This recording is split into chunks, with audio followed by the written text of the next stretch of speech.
maarifa, motisha na suluhu za kukuza mazao, kuongeza kipato na pia kulisha taifa kwa jumla. Tunafeed nchi, tunafeed watoto wetu na tunafeed Europa na tunaweka pesa mfukoni. Tazama Mkulima kila Jumamosi saa 10:30 kwenye runinga ya taifa. Mkulima, tuko hapa kwa ajili yako, ambapo fursa na kilimo zinapatana.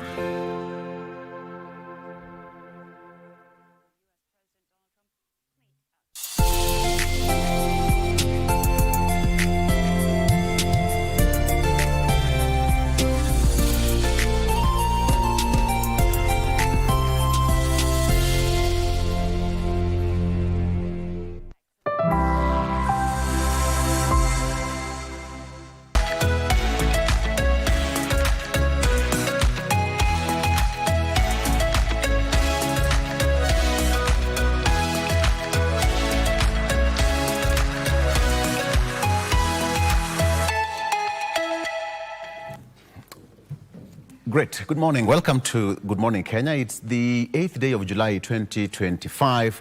It's 7 a.m. We are starting this program slightly late because of change of programs, but nonetheless we are here. Guys, it happened and we have to make sure that everything we put in the back burner. Vivian, right? Yeah. Yesterday was not a public holiday, but we also what really happened across the country. Police gave an update on what really happened, how many people died, how many police officers were injured, how many vehicles burned, etc., etc. But one thing is quite common, that there was a widespread looting and destruction of property across the country. Yeah. Not across the country per se, but some places. Yesterday, just going around the central business district in Nairobi, it was a ghost city. Let me use that word. At some point, you feel guilty or just, walking in town. Yeah. That was unprecedented. It was so chaotic, Vivian. Right? It was very chaotic, yeah. And it's quite unfortunate because even as we speak right now, I'm sure you will agree with me that the atmosphere is just feeling, it's just feeling kind of funny. Like it just feels like everything has not settled. Yes, there are no demonstrations happening today, but still it just feels really not good because I mean lives were lost yesterday. Yeah. So many people got injured, including police officers as well, and property was looted. People's businesses were vandalized and all of that. It is very unfortunate. I don't know, is it time for us to bring dialogue on the table? And even when we talk about dialogue, how exactly does that look like? Who exactly should be involved in this dialogue? Even as we talk about the young people now, Gen Zs, and we know that it is a group that is deemed, leaderless, tribeless, and political partyless, and all of that. But even when you call for dialogue, who are coming for this dialogue? As they are leaderless. So I don't know how we are supposed to be maneuvering that. I don't know, Victor, if this is a conversation that you'll also have in your conversation today with the panelists, like which way forward? And I feel like we keep asking this same question every time after the demonstrations. Do we really ever get an answer? Because as it is right now, I feel like the country is headed on the wrong direction, Mike. Yeah, even as that is happening, yes, there's a right to picket and protest, but then again, where is looting and destruction of property coming in? Why? How is that solving the problems that you are raising? That is one of the questions that as Kenyans we need to ask ourselves, because there's a way that we can demonstrate peacefully without destroying property, because at the end of the day, somebody has invested some money in a business, then all of a sudden, just because there's some mano, people take advantage and loot everything. But then again, how does that help?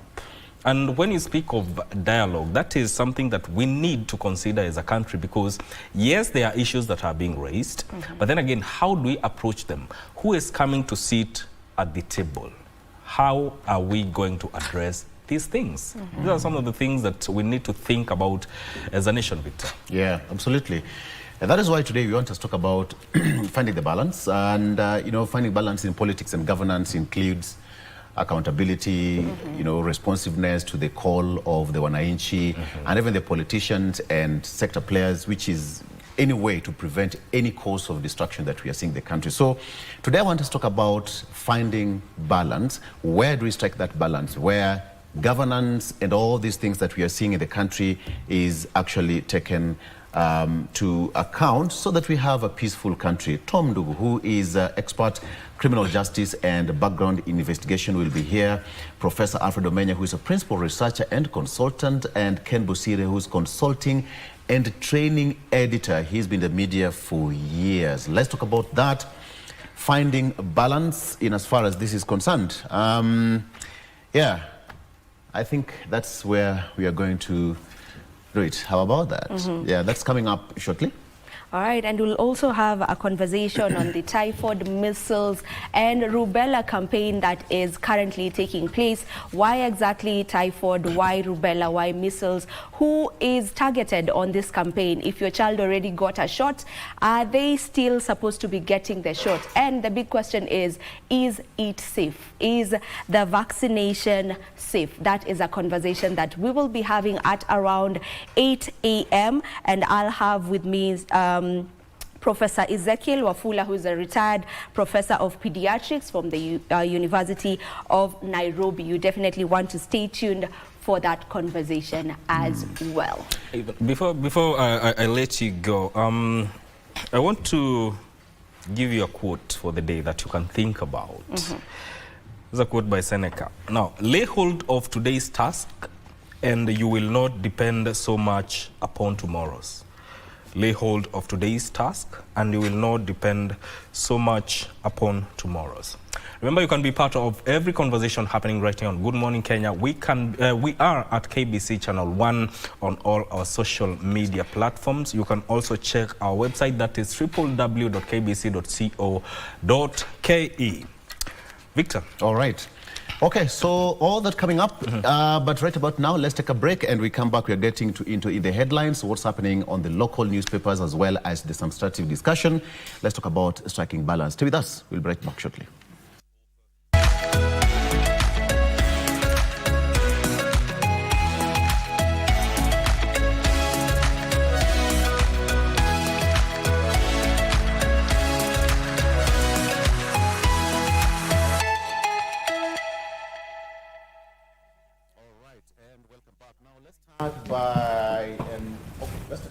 Let's take a look at what we have for the local dailies. Let me start with the local, with the Star newspaper. On the front page of the Star newspaper, this is what I have.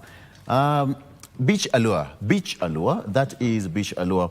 MCA's county chiefs splash millions in Dubai. That is a big revelation here on the front page of the Star newspaper. There is a case of MCAs and county chiefs splashing millions of shillings in Dubai. That is according to a report here from county halls to fun and malls, how public cash is being spent. And now there are top spenders in foreign travels in 9 months. Who are the top spenders? We have got Nakuru. According to the Star, Nakuru has spent 57.32 million shillings. We also have Nyeri spent 55.61 million shillings in the year, in 9 months. Kitui spent 66.38 million shillings. Lamu County spent 76.09 million shillings. Mombasa spent 59.78 million shillings. Machakos spent 88.22 million shillings.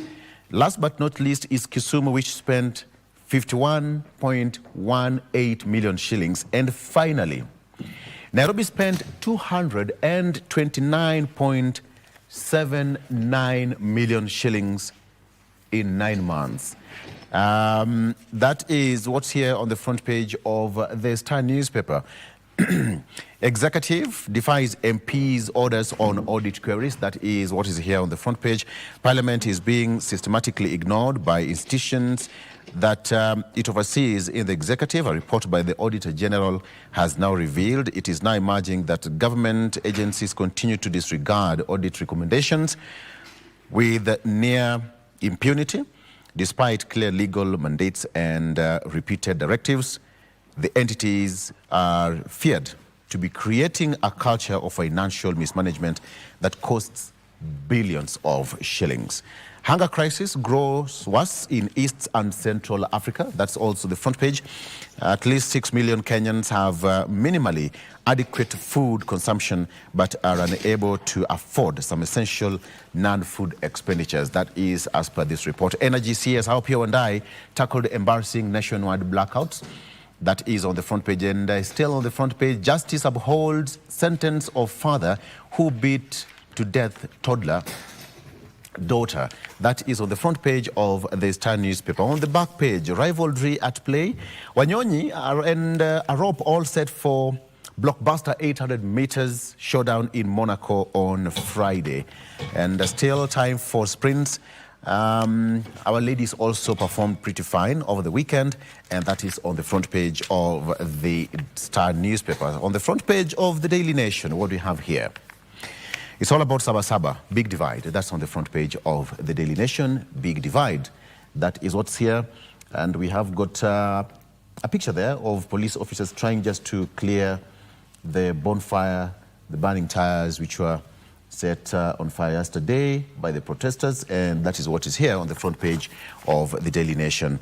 There were some hotspots which were recorded in Nairobi, Kiambu, Kisii, Nakuru, Embu, Kajiado, Nyeri, Narok, Laikipia, Murang'a, Meru, Machakos, Kirinyaga, Uasin Gishu, Kakamega, Makueni, and Nyandarua counties. These are the places which were highly affected, 17 counties to be precise. So there's a very big divide when as far as this is concerned. There's a drop in affected counties, business as usual for Kenyans in many parts of the country, but metropolitan and Mount Kenya counties hit hardest by the protest, according to the report. And still, the death and destruction stands at 11 of people who are reported to have died and 10 injured as business are looted. The security agency, BCBD, blocked roads across the country, inconveniencing travelers and workers. And now, Raila is calling for a new prescription. Well, he condemned police brutality, but also called for intergenerational dialogue over burning issues, quote, lead referendum. And finally, what do you have on the front page of the Standard? Brute force. There we have it. Brute force. We have got, basically what really happened yesterday across the 17 counties. And you can also take a look at that. Once again, the government unleashed brute force on Kenyans, exercising their democratic right to protest, sealing off the capital and major towns. The razor wire fences around state houses and the exposed a leadership so fearful of its own citizens that it would rather confine them to their grievances.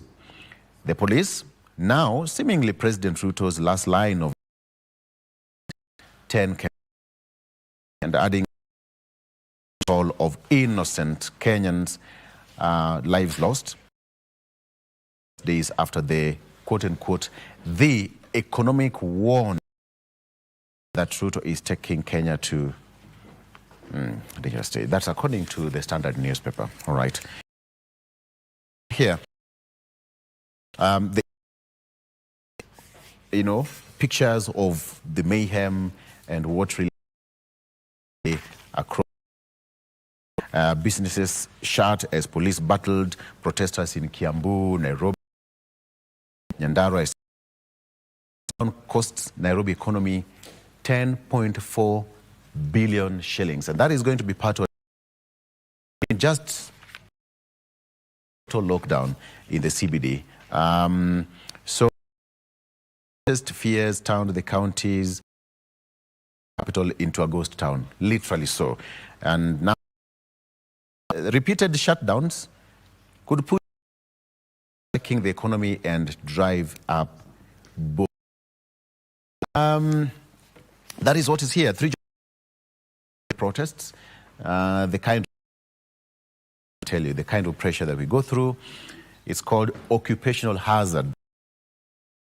In such a there's always a very thin line between what's really happening. Fever spreads in counties, and Kisumu actually remained calm. Businesses in Nakuru town remained closed as police continued their patrols. But in Kisumu, Homa Bay, Siaya, and Migori counties, it was business as usual. A complete contrast on what really happened here in the capital city. So that is what I have here on the front page of the 3 local newspapers. But what I can say is that generally what really happened in the city was excess destruction of property. Still, even after getting the calls to remain peaceful, it was not peaceful, so to say. It was not peaceful, so to say. So today let's talk about finding balance. Where do we strike the balance between politics and governance, where now we need to get some sense of sobriety in as far as all this is happening in the country is concerned. Finding balance, because you all know that this includes stability, accountability, and responsiveness to the needs of the people. The balance is also achieved through mechanisms like checks and balances, but then now which prevent any one branch of government from becoming too powerful, but also listening to the people, and by fostering collaboration between politicians, citizens, and experts. And talk of experts, I have them in studio. The 3 wise men.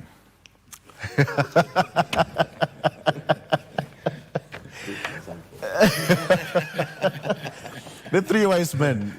You saw the star, literally speaking. Good morning, gentlemen. Good morning. The 3 wise men. Tom Nduku, good morning. Morning. You are here. How is Kenya doing? Let me start with you. Randomly speaking, Ken Bosire, veteran journalist, he's been behind the newspapers for years, even before some of us, okay, before I was born, not before some of us. Okay, all right. Good morning. He calls me Awado. Awado means my brother, all right? And of course, Professor Alfred Omenya, who is a principal researcher also on set. Tom Nduku is a criminal investigator and a lot of experts when it comes to these matters. Okay, gentlemen, let's get into it. Yesterday, what we saw in the country. Tom, I don't know where you're going to start, but yeah, give me your quick overview. What really happened since last week, and now we are here. Today is 8th. I think we are in the correct footing. The only thing is that there is a misunderstanding. One, on the group that is trying to agitate and when they should agitate. Because one of the things is that, you know, in the criminal justice, we look at the values, yes, and the events that happens and what drives them. Like if you look at yesterday, the concept was lost, yes, because one of the things is that Saba Saba is a historical moment for the country. And this is one area that has made us to achieve progress. From the lost purpose when we had one-party system, yeah, and the growth of multi-party system, the review as to how we have practiced the coming up of IPPG, which was actually seeded by the president who was presumed to be a dictator. Yeah. We got minimum reforms. We moved on to the formations of multi-party. We moved on to coalitions. Then we got to Constitution 2010. Yeah. We have not actually exhausted the process of achieving Constitution 2010, but it looks that we have a problem. So our problem now comes to the demands and leadership management. And this is one area that I think the former Prime Minister was addressing yesterday. Yeah. And some people were saying that, no, we have had so many committees, some of them are lying in the shelves. They could have been lying in the shelves, but you see the problems are also different. And that's why one of the things is that the leaders are now saying, fine, let's talk. Yeah. But we are talking with who? You see, the situation is that if we can't identify how to talk, then the leaders must talk. And this is actually how IPPG came up. Because when IPPG came up, there was a problem in the country. And through Jilo Falana, Martha Karua, they formed a committee where we got minimum reforms. And that's how even the Electoral Commission, now it was changed. Yeah. And parties nominated members who could manage the election. So where do we have a problem? Our problem has always been in the election. But you see, God has got ways on how he makes challenges to the world. Here we are. We had two candidates who were on a neck-to-neck win. That is President Ruto and the former Prime Minister Raila Odinga. Yeah. Circumstances changed, and these people came back together. So anybody who wanted Raila to be president, Raila has got a chance now. They are talking on the table. Anybody who wanted Ruto to be a president, Ruto has got a chance now. They are talking in the table. What do we need to do now as experts? There is a listening which is coming from the ground. Yeah. The people are saying we are not fairly getting the share that we need to get from the government. So how do we deal with it? It calls back to Parliament. Because when institutions can't implement process of government nicely, then you institute the law. Let me get that as well from Alfred. Prof, I mean, we've been here and we've seen what's really happened. In the last 1 year alone, start from last year, June, it has been not so peaceful in the country. And you hear what Tom says, that it goes back to the institutions, for example, Parliament, but there is that sense of dialogue. Right. Raila Odinga talked about this yesterday. There should be a formation of some conclave. For how long? We've had this conversation for far too long. Yes, we should never stop talking. Yeah, thanks. I think it is interesting times, but if you look at the basics, the DNA is the same. That's what I keep telling people. What you're seeing is the manifestations, the symptoms are manifesting themselves differently. But the actual disease and the actors involved are the same. Why do I say that? The reason why I say that is that, you know, you can't tell me that we had a group called Gen Zs that were totally mobile. Then they sporadically decided to come together and fight the Ruto government. Yes. I think that's actually stupid. We know, I mean, if you look at the nature of this crisis from the time the President Ruto won, we had the case of Raila. Yeah. Initially starting to claim his victory. And then when his purported victory. And then when that, at the same time, the people are also crying on issues about cost of living. And those two were not actually, if you look at it systematically, those two were not the same. It wasn't the same groups. Yeah. And Raila sort of came to get together with the Azimio guys. They came and picked that agenda of the people relating to the cost of living and so on. And this had been building from Uhuru's time, actually. Ruto himself, the president, won the presidency on the basis of addressing some of those issues. And things were getting worse, not better. Then what we see is Azimio and Raila himself basically owning that particular agenda, and being able to actually use that to start conversations with the Ruto government. Meanwhile, we had, I think it was called Limuru 3. Yes. What happened to Limuru 3? Where did it vanish to? So Limuru 3 then takes off. Then this thing spirals into the big, bad Gen Z so-called revolution last year. And what we see Raila and Azimio people coming back to the president. But meanwhile, we're not asking ourselves, what happened to the other factions that were also agitating for largely the cost of living, but also we also had the political agitation. Yes.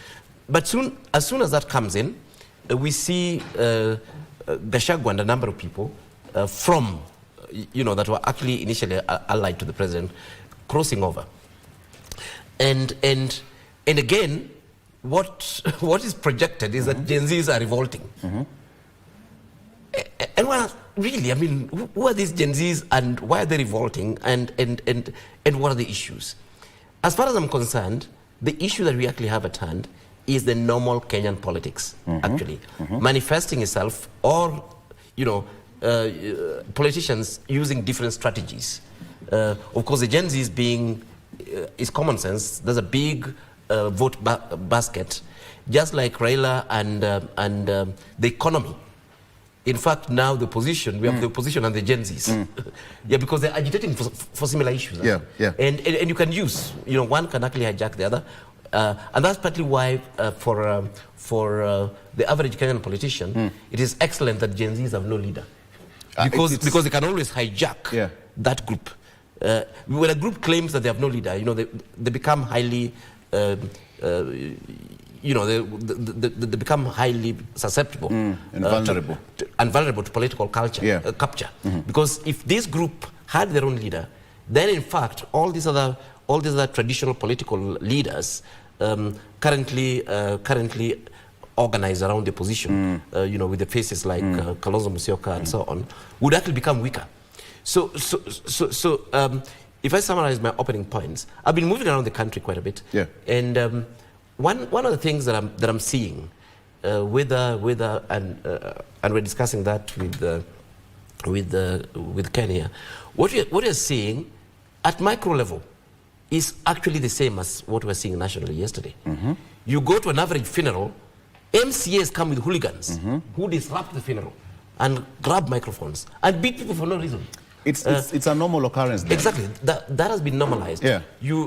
MPs and wannabe MPs, everybody is actually working and organizing these goons, and they feed off them all the way to governors, and people fight. Even the ordinary Mwananchi, when these people arrive, it's a spectacle.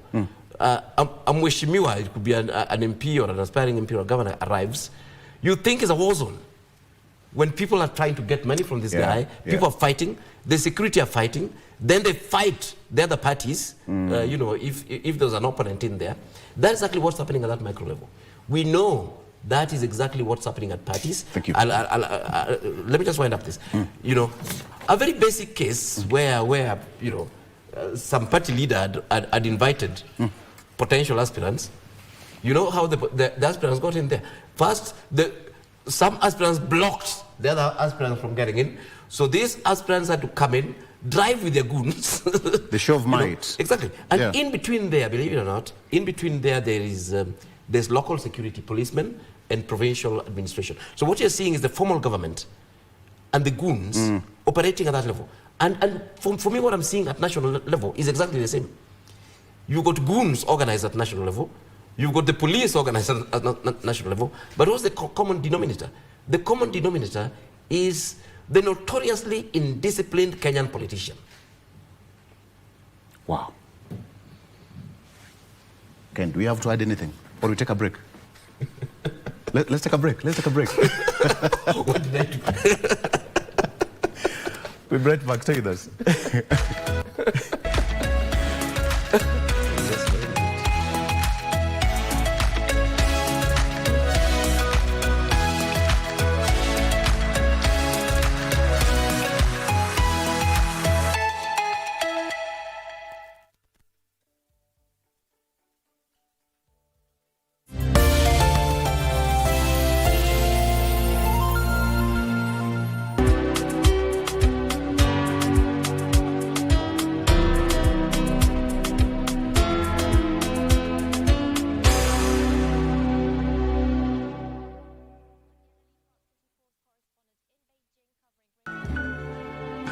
What are your plans that now the house has been written under your name, considering that the family will be against you and I know you cannot hold the pressure? As long as I'm still alive, you'll never own this property. After everything Mama Felix amefanya, na bado hujamkasirikia? Can't take this anymore. She just has a holier-than-thou attitude, and I will not entertain it. Bibi yako ananitisha kwa jikoni. Wewe unakuja hapo unataka pia kunitisha. Mbona aibu nyinyi watu? Wish I could take all this back. Would you? Really? How? Apart from this house and that piece of land, you and I, we are not friends. Hello, fabulous ladies. Welcome to the talk show that's all about sisterhood, empowerment, and unfiltered conversation. We will be focusing on women. We believe in women. We are really changing. We are creating a safe space for women to connect, thrive, and share. Just because you're a woman on a bike, you're labeled in a certain way. It's not just a talk show, it's a movement. When they are standing, we need to stand out. From heartwarming tales to hilarious adventures. They could ask me, Catherine, why are you learning? We are turning the spotlight on women who are breaking barriers in their individual fields. You have to have a vision. You are the leaders of Kenya today. Keeping it honest and relatable. Mental health is real. Yes. Where there is no communication, there is no relationship. Join the sisterhood on KBC TV for Dada's show. And Lamin Kamara with his first career goal. Ni muda wa kuhesabu kwa ajili ya kusherekea fasili na asili ya soka barani Afrika. Ligi za ndani na magwiji wasiotambulika. Mangeni Alvin anaichanja ndani uzuri. David!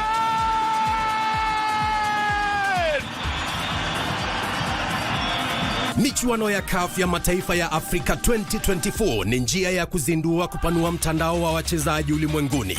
Timu itakayoshinda itazawadiwa dola za Marekani milioni 3.5 pamoja na kujivunia kulinyanyua kombe hilo.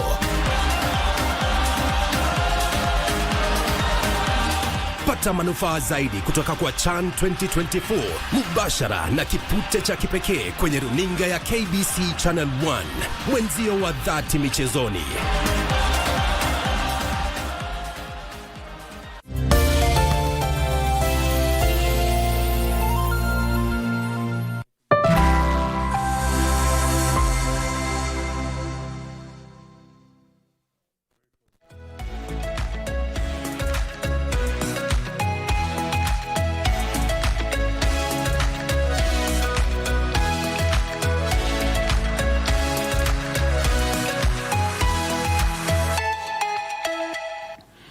And welcome back. Okay, so the discussion, we are finding balance today based on what is really happening in the country. So let me come back with you, Ken. What we've seen in the country, from your own experience, give me your opening remarks. Victor, and I think this is, for me, in one word, bloody shame.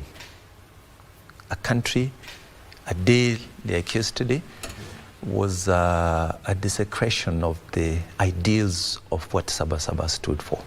Saba Saba meant to reclaim our country and put it back on its path, a path of rebirth. But yesterday, and what has happened in the last few weeks, is taking away. We are losing. We are actually hacking away at the little building blocks that we regained at during Saba Saba. That blood of Saba Saba that was meant to construct. Now we have the blood that is flooding away everything. For me, it was a dark, bloody shame. And it shows, it manifested our stupidity as a country that prides itself with democracy but cannot talk, a country that is ready to kill. Like as Professor said, we are reaping the fruits of our ill-mannered and evil politicians. They have created this culture, and let me tell you, we are loading Haiti here, loading very fast. Correct. That's how, and the system is very interesting. Goons are demobilizing the police. Police stations are being taken. And what in that vacuum, who takes over? Correct. Is the gangs. So Haiti, I don't know whether it's because of our association now we're going to try to help. That bad spirit has flown here. And you can see those goons, whatever they are, whatever name we give them, or they are called peaceful protesters, they are very systematic. They are actually a militarized kind of unit. The way they attack, they are not going anything. They have what we call frontal, and they have behind the lines leaderships that tell them this is what we need to do. So let's not delude ourselves that these are protests that are meant to do what? To liberate a country, to express. There's no expression. When you see a young man taking a panga and daring a police officer, tell me what it is. Tell me what it is. And he knows this is a gun versus a panga. What are we going to do? Yeah. And then the tragedy is that, like we said, politicians, Kenyan politicians, it's a prime business. It's a lucrative enterprise. And how do they get around it? They use violence to mobilize. They use ethnicity to mobilize. And all manner of factions that have got, I don't know, many names, whatever you call it, whether it is support or what. But why do they do that? It's because we have made the political enterprise very lucrative. Right? You've given them resources to protect themselves, resources to steal, resources to do. What do we have a political culture? Do we have it? We don't have a political culture. So, in essence, we have to be very careful. And what I'm afraid about, that concerns me most, is that this Kenya is becoming more paralyzed. Yeah. Some people where the towns were quiet, they were saying, it's our turn to retreat. It's becoming regionalized, localized, ethnicized. Correct. And those are the fault lines that we're going to, that really were the basis of 2007, where we created them versus us. When it is never formal, it's just the Prime Minister. Raila Odinga used to mobilize. He would use what we call a demographic within the informal settlements. Yeah. That was very common. There were known pockets. But today, that demographic has mutated to what we call more elite demographic that is doing the same thing that those people that used to do. Okay, this is a question to all of you. If let me just pick one person. If Martin Shikuku were to wake up today, this morning, and reflect what happened 35 years ago, what do you think he would just say? He would die instantly. With his voice. With his voice. We all know how he used to speak. You know, back to the grave. Yes. Tom. Yes. Go ahead. Actually, it's a very big disappointment because some of us who are very young, and actually we are the ones who made that day to happen. We were student leaders during that period. And by that time, I think we were nurturing Operation Moya out. We were the mobilizers. In fact, those politicians didn't know anybody who would come to the field. It is us who are mobilizing our college colleagues. And we used our known age mates within the area to mobilize the estates. That's how people went up to Kamukunji. What was the clarion call on that day? On that basis, it was about change and attaining values. Which values, some of them, we've been able to get. Kibaki came up with certain minimum reforms with their government and Raila Odinga.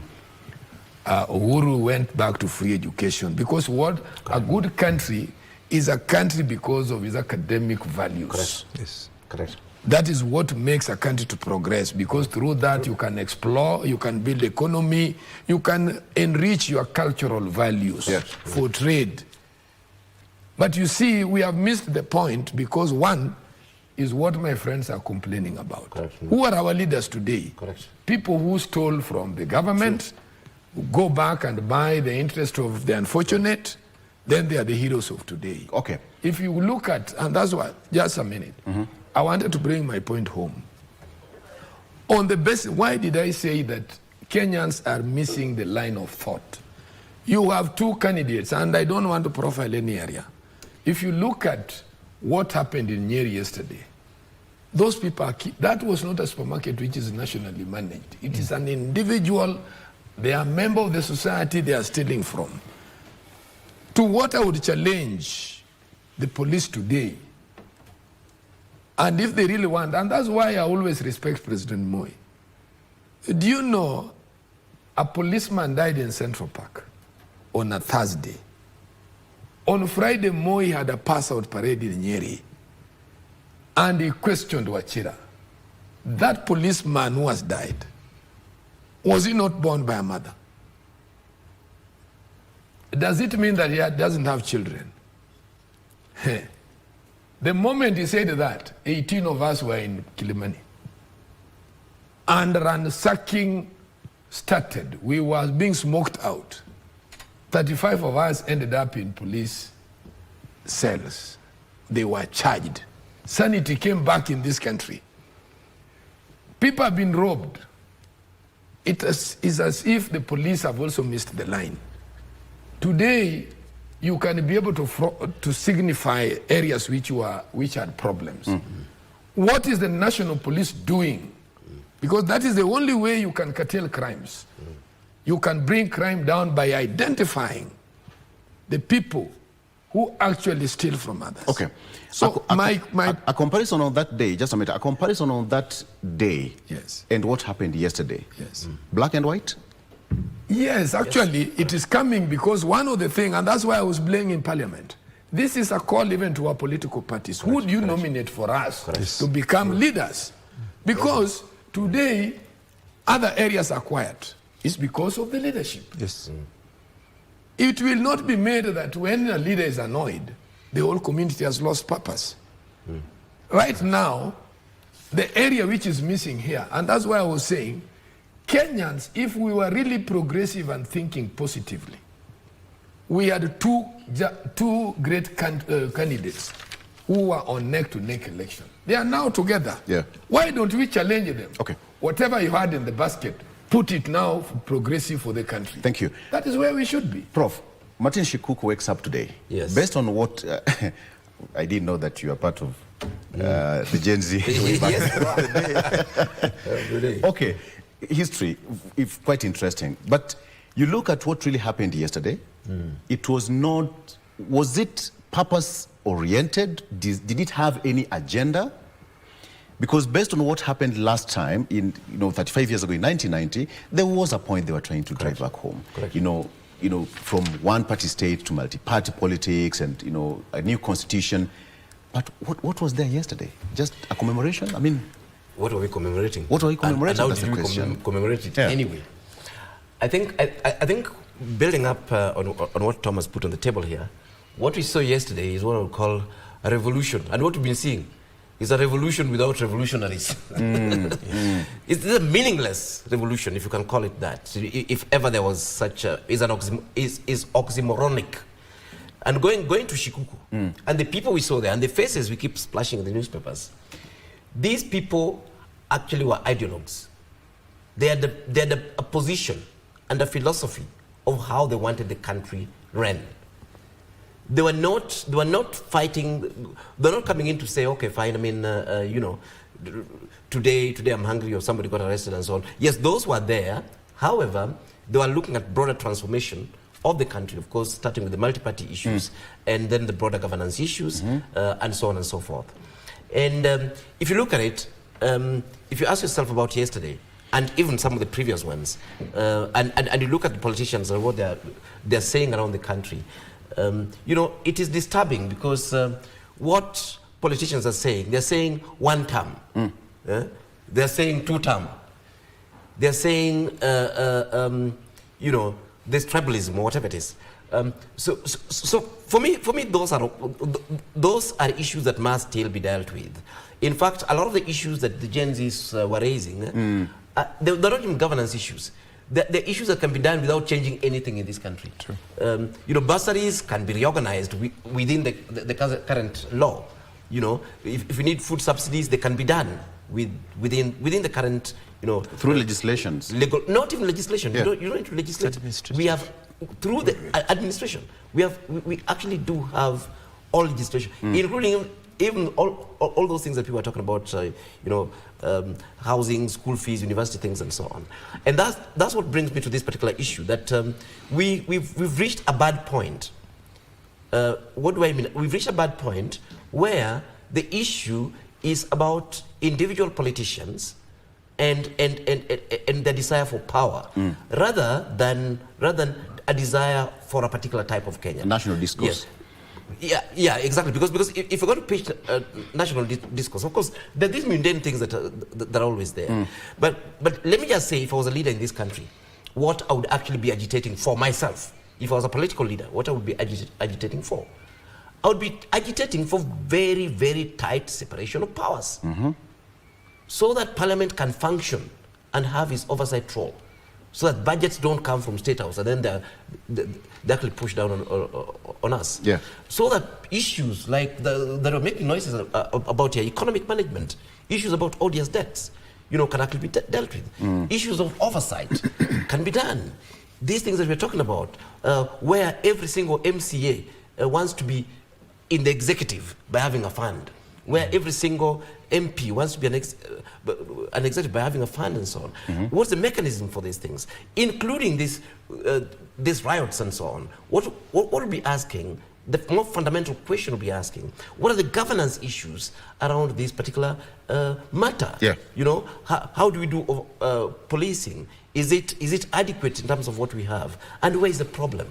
How do we do the demonstration and picketing and all these sort of things, which are already guaranteed in the Constitution? And where is the problem? You see, part of the issue that we have is that I think the entire country and those governing and those who are not governing have totally suspended their brains. What do I mean? Any decent human being, not even a fellow in politics, when you see something happening, what the correct way of doing things, and now I'm speaking as an academic, is to ask a question. It is not to go and destroy it or worship it. It's to say, this is unusual. Why are young people making noises? And you sit down with people who can help you get an answer. Be it a survey that you're doing, it doesn't matter. We have the tools to figure out these things. Yeah. If you got the Gashaguas behaving in a different way and so on, even from the ruling class side, you'd ask a similar question. Why are these guys behaving that way? Thank you. If you got Kenyans banning affordable housing, yes, all you need to do is to sit down and ask yourself, this is a beautiful thing. It's like you buying your father a beautiful car, and then he bans it. Okay. The correct thing to do is not to buy him another, or to insist that you did a very good thing. The correct thing to do is to ask yourself, why did this person behave in this way? And if you create a mechanism for doing that, we might start making progress. The question is, Ken, again, based on what they've said, Martin Shikuku was there, James Orengo was there, etc., etc. But then now, their clarion call way back then, we are privileged enough that he's here to tell us really what was happening and what they were fighting for. When you look at the entire scenario that has been building over the years, we have a new constitution. Yes, we have got multi-party democracy right now. What else? You first asked what would happen to Shikuku. In my view, Shikuku would just instantly raise his head and instantly die. What would he say in his voice? He won't even have time to say anything. He'll be shocked to death. You are total. Because he stood, let me go back to that, what they stood for. They stood for broader national principles that meant to reshape our country.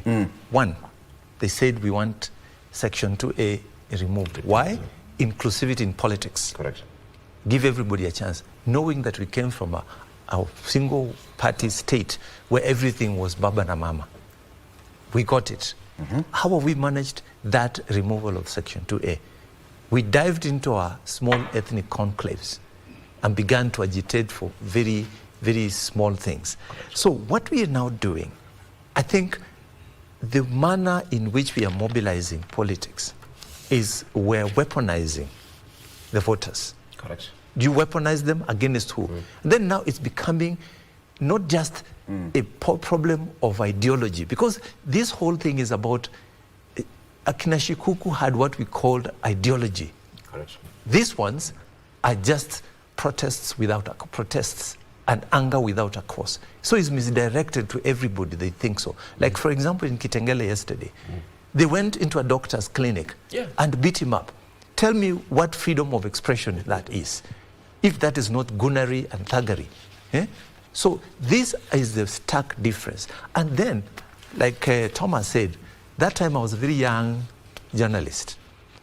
In weekends, we were part of what used to happen in mobilization. But we never cheered on destruction. It was a moment to pick headlines, but there was also a moment of reflection. I want to agitate for this. But you cannot cheer people to burn themselves and say that is a democratic right.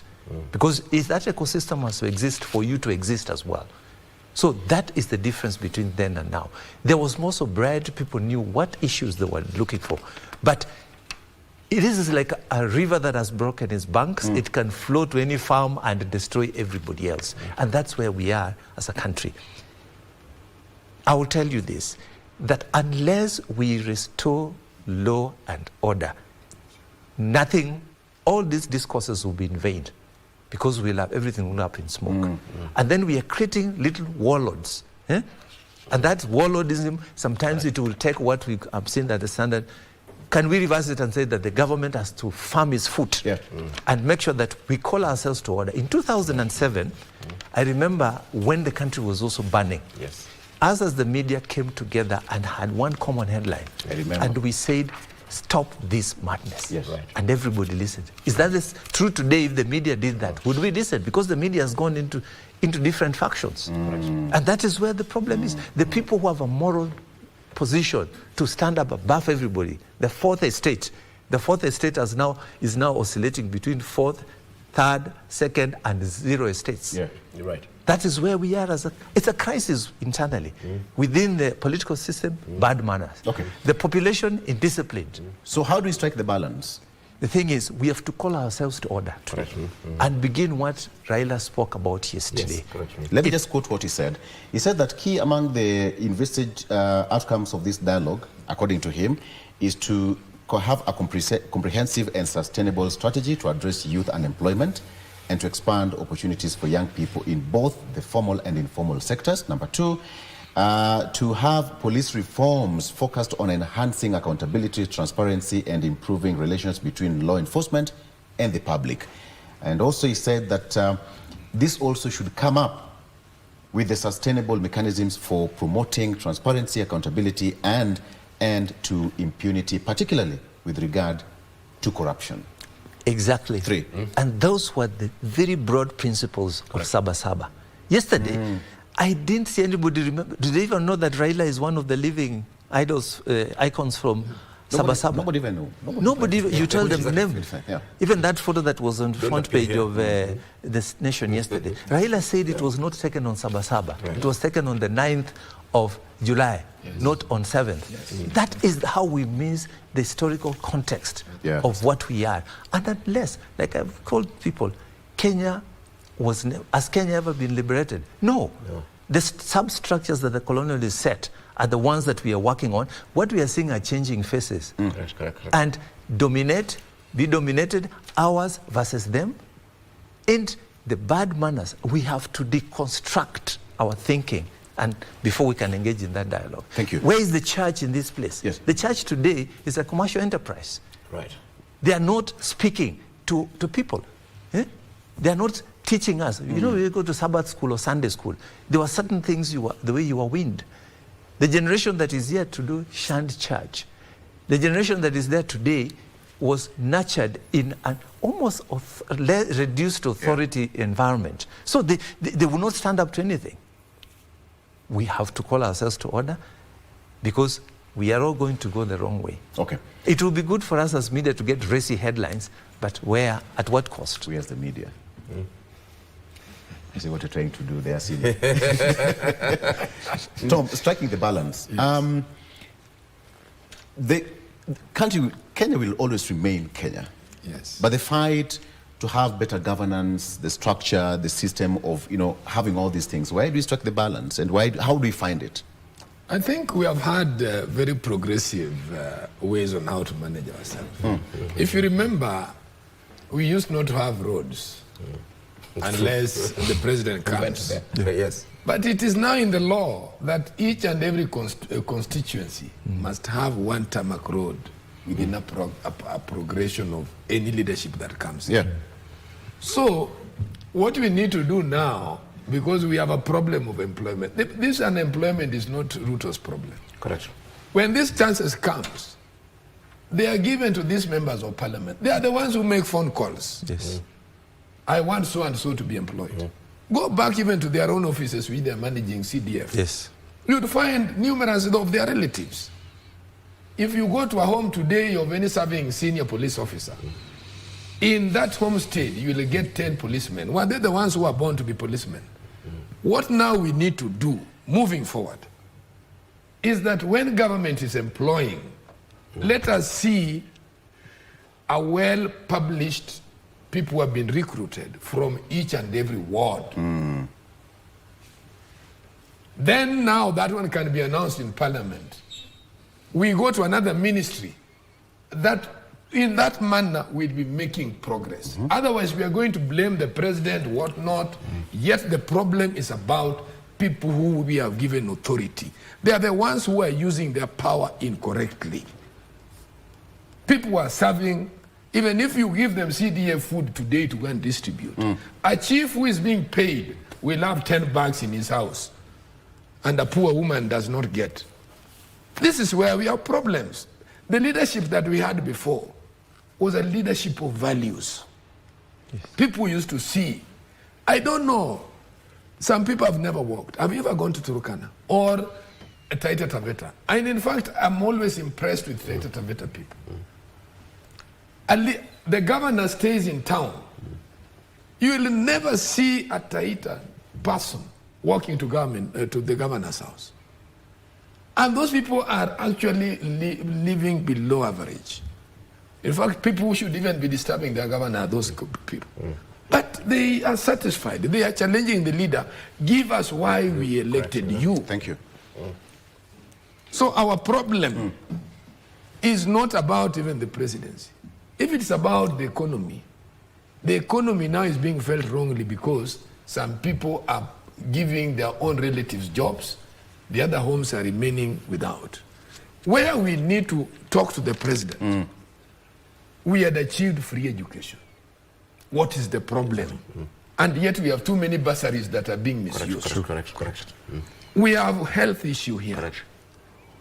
If you go to the hospital, even if you give drugs today, in the morning those drugs will not be there. They are in somebody else's pharmacy. Why don't we say, fine, we are giving free health. If you go to the hospital and you don't find the drug, go and make a report to the police. Yes. Then from there we'll be moving forward. I think there are certain burdens that President also must now leave and let those people who want to bear their own problems bear their problems. From there we'll be leading to a progression as a country. Because this idea of blaming president too much borrowing, what if the report comes to the president that treasury is empty, what do you expect him to do? He must look for where we can get money. Right. So, the moment we are killing the economy like yesterday, do you know we have invited another borrowing? Yes. Yeah. Yes. You see, that dent is big. Leaders themselves have always confessed in public, like the governor of Nairobi, I lost 3 billion. 3 billion is not pocket change. It's not. If that money is there in a daily basis, why are we living in this pathetic state? Why can't they even build Maringo, which was built by an idea of Tom Mboya then? They cannot even do flats. They are still waiting for the government, for President Buruto to come with the housing scheme. Yet they are receiving money here every month. We have to restructure on how we want to be led and who are our leaders. We used not to have very educated people. Correct. But they are conscious. Correct. They are conscious. They wanted this country for the better. Today, do you know a virgin land can be invaded by thugs?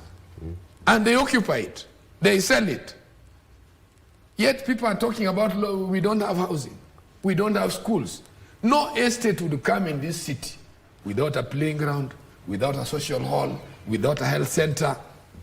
Because people like us, started in a social hall. That is where we used to go and make noise. You go and make noise until 1 hour, then you go home, another group comes in. By that time, we used to measure. When your hand is in your ear, that is when you go to study one. We didn't have this baby class. So analog then. No, but I'm telling you how this country has progressed. I get your point. You understand? How do you strike the balance? Thank you for that, Tom. How do you strike the balance? I'm writing, my good, time flies. How do we find that balance right now? Because the form of dialogue that we need as a country should be a very sober one. We have got a very huge younger generation that is quite eager to attain something. Yes. All right? And the gap is there. So how do you achieve this? Perhaps in under 1 minute, if you can. I think the issue for us is, and we really need to do diagnosis. Yeah. Yeah, because like I said before, we seem to be, grappling with symptoms. We must take a step back and ask ourselves, what is actually wrong with Kenya? Ask the question. We need to ask that question. Yeah. And we need to ask it at all levels. Currently, in this country, we are actually having a leadership crisis. And that space will have to be opened. The people leading us are actually the cream of the crop. They're the worst of the lot. And everybody knows. But how are they able to lead us? It is because there's been, again, I would call it political capture, if there's any such terminology. Political parties are producing the same garbage. Today, if you wanted to become an MP of anywhere, all you need to do is to have wash money. Your chances of getting onto the ballot is almost 100%. We must ask ourselves, what can be done at those levels? We are seeing a governance challenge, actually even with the current president.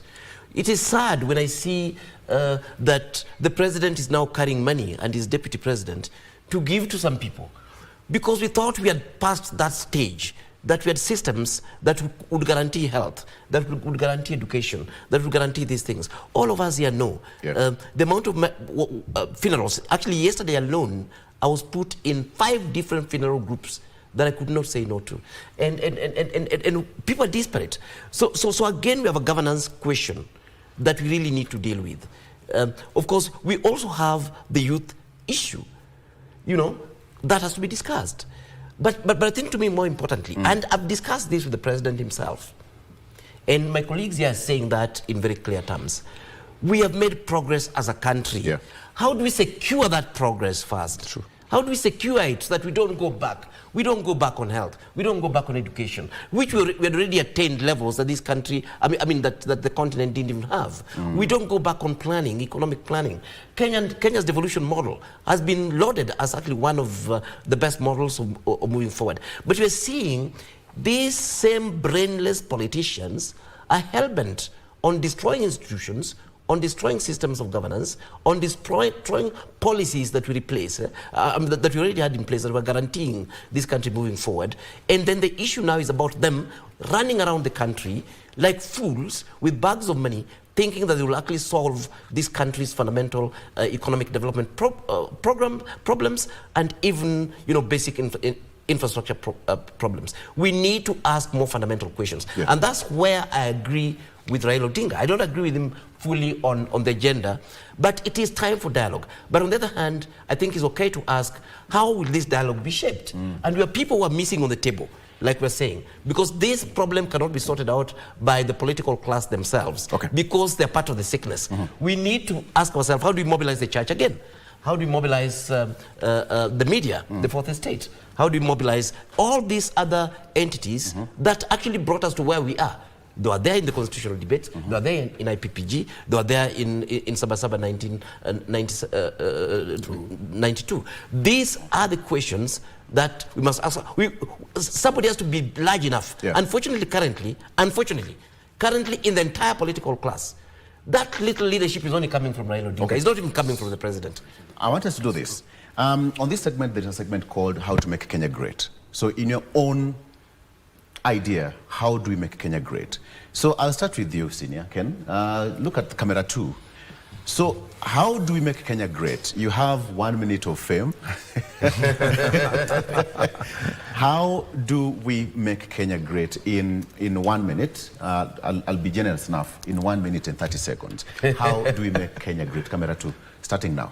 One of the things is Kenya has the potential to be great. We have shown greatness and we have a very strong position in the region that we can build on. We have the pipelines, we have the structures to build on.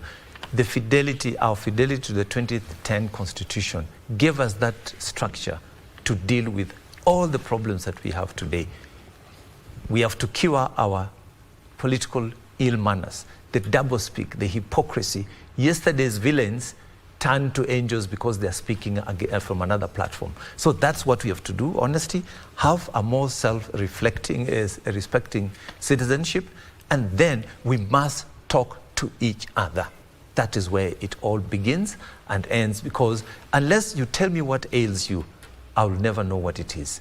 The idea that we must hang, because all of us, even the president, from the lowest person to the ministers, to the what, everybody else is a Kenyan and has a stake in the country. And once we respect that right, that all of us have something at stake and a say in how our Kenya will be, then we begin to respect ourselves, and knowing that my rights end at the right where somebody else's begin. And we must, as a country, call ourselves to order in all, socially, economically, and deal with our very many paradoxes as a country, both social, economic, and some of them don't have to be legislative, some of them can actually be administrative, but it can only be if we manage to clean up and what we call a political hygiene. Perhaps, has this country ever dealt with these mental issues of to do with the traumas? We need to go back to those reports that have talked about our past sins, and then we seek absolution and begin to on a clean slate. Thank you. That is Ken Bosire on his own perspective on how to make Kenya great. Prof, camera one, how do we make Kenya great in 1 minute? Kindly, starting now.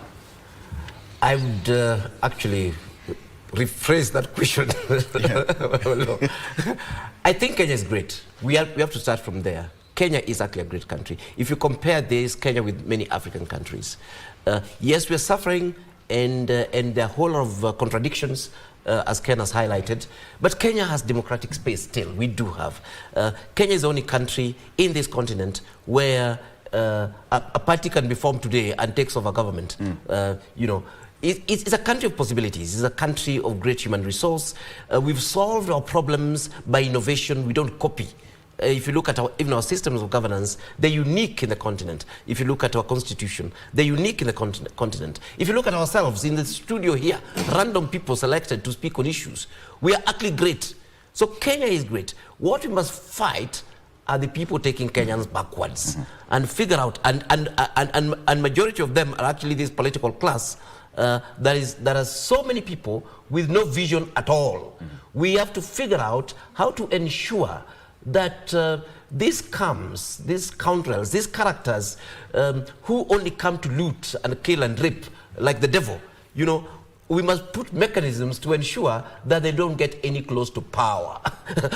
So we have to clean the swamp, we have to drain the swamp, we have to work on political parties, we have to work on our governance, we have to work on ourselves as citizens, we have to work on the police. And this is actually doable, this is actually possible, and I think this should be the focus of the dialogue. It's about taking Kenya forward. Thank you. Thank you.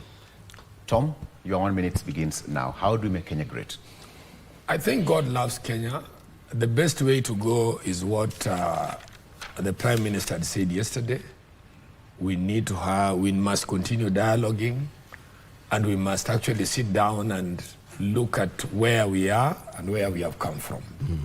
The ideal purpose here is to stand on our values, look at areas where we have weaknesses, and actually the problem of the younger people has just actually, we have just fallen short of it because of the many things that changed with the current administration. I would want to invite them back, that we had achieved health program to a certain level, we had achieved education to a certain level. Correct. Let them not fall in a blame again on the good steps Kenya has ever made. The brave stand, free education, in fact, there is where you can respect the former President Uhuru.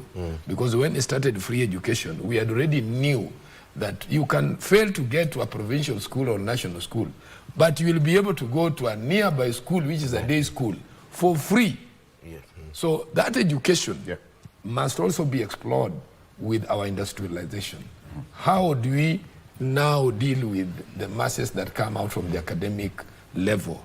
The guys who attain degree, how do we make them become entrepreneurs? Correct. The diploma people, how do we make them become engineers? We have lost a lot of companies. How do we deal with our taxes? Thank you. Moving forward, if the church, the media, and the progressive forces can come back to think as one, then we'll make Kenya great again. Thank you so much. I think that is a perfect way to wind up the conversation. Thank you so much for coming, three wise men, to the show. I loved it. One thing that I didn't know that Tom was part of the fight way back in... Yeah, we were the younger men. Exactly. Yeah. History is beautiful, right? Correct. Ken, I think you need to sit down with him and document something. No, actually, just off the air, the good thing during our time, which these people don't have, we had already identified that we wanted change. Correct. And after we had attained the change and made Kibaki and everybody go back to parliament, we went back and did. Let's have this discussion off air. Tom Doko, expert criminal justice and background investigation. Thank you so much for coming. And Alfred Omenya, professor, principal researcher and consultant, as well as my senior Ken Bosire, consulting and training editor. Gentlemen, thank you so much for coming.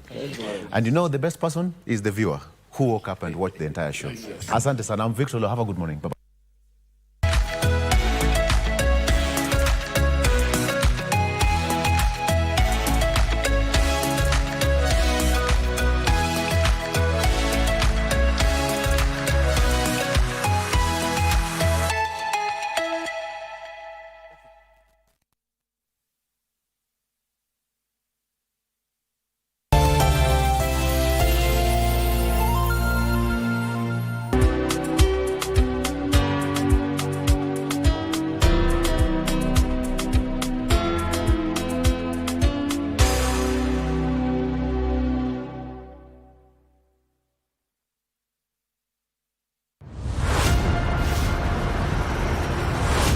Women's Africa Cup of Nations, Morocco. Feel the pulse of a continent, where Africa's fiercest women warriors clash for glory in the Women's Africa Cup of Nations 2024. Africa's top teams, one crown. Morocco hosts once more, ready to etch new legends into history. Rising stars, one stage to shine. It is the Cup of Queens. They have been waiting for this moment. By 2-0 in this final, and he'll never higher. This is more than football, it's African excellence. It's women's power. Don't miss WAFCON 2024. Live from Morocco. Looking to advertise on KBC? KBC announcement services are now available on eCitizen. Visit kbc.ecitizen.go.ke and fill out the online application form. It's simple. 1. Complete the form. 2. Upload required documents. 3. Receive a quotation based on word count. And 4. Get notified via SMS when your announcement is ready. Please note, clearly indicate the type of announcement, service station, and all relevant details. 2. All applications must be made online only. Manual submissions will not be accepted. And 3. Announcements will air after news bulletins. For assistance, reach us on email ecitizen@kbc.co.ke or use our social media handles, Facebook, your Facebook account, and X at your X account. Or you can call us on 0723-892-654 or 0734-780-124. KBC announcements. Simple, fast, and digital. Semana Sports. Semana Sports is a bold, enlightening television show that offers Kenyans a direct line to the heart of government operations. Hosted by the government spokesman, Isaac Mwaura. Welcome to Semana Sports Bonga da Gava. This weekly program features candid conversations with senior government officials, cabinet secretaries, and heads of key parastatals as they break down their ministry's achievements, challenges, and strategic plans. Cage aquaculture farming, 8.7 billion. Yes. So there's a lot of money. There's a lot of, and we have not even tapped the potential. As we get closer to start constructing the first nuclear program, we should have a robust regulatory framework. Thank you, the spokesperson, for this chance where we are able to converse with our government. Semana Sports. Hii sio story ya jaba. Sio story ya jaba. Mimi ni Mkenya mzalendo daima. Thank you. Tuesday at 8 p.m. only on KBC Channel 1. I never heard the music so sweet. I repeat. Wagwan, me brethren, big things are going. Remember, each and every Monday we have to shell down the place with nothing but the best of smooth reggae vibes in your favorite station. You know these things, man. Alafu kila Tuesday, kata simu tupo side giving you Kenyan music from the 254. And of course, you can spice up your Wednesday by enjoying blazing hot hip-hop and R&B jams. We don't got no label. She say she want bottles. Vibes and vibes as we go all across Africa, Kenya, Nigeria, Ghana, all the way to Tanzania to give you nothing but the best on Afro Thursday. Make sure you make a date with us each and every single Friday with me, DJ_Liza Diva, DJ Cold, and me, Wanjiko. This is Club One Extra. Unanifanya nisikie kunyongwa Hadija ai Mani especially ukisonga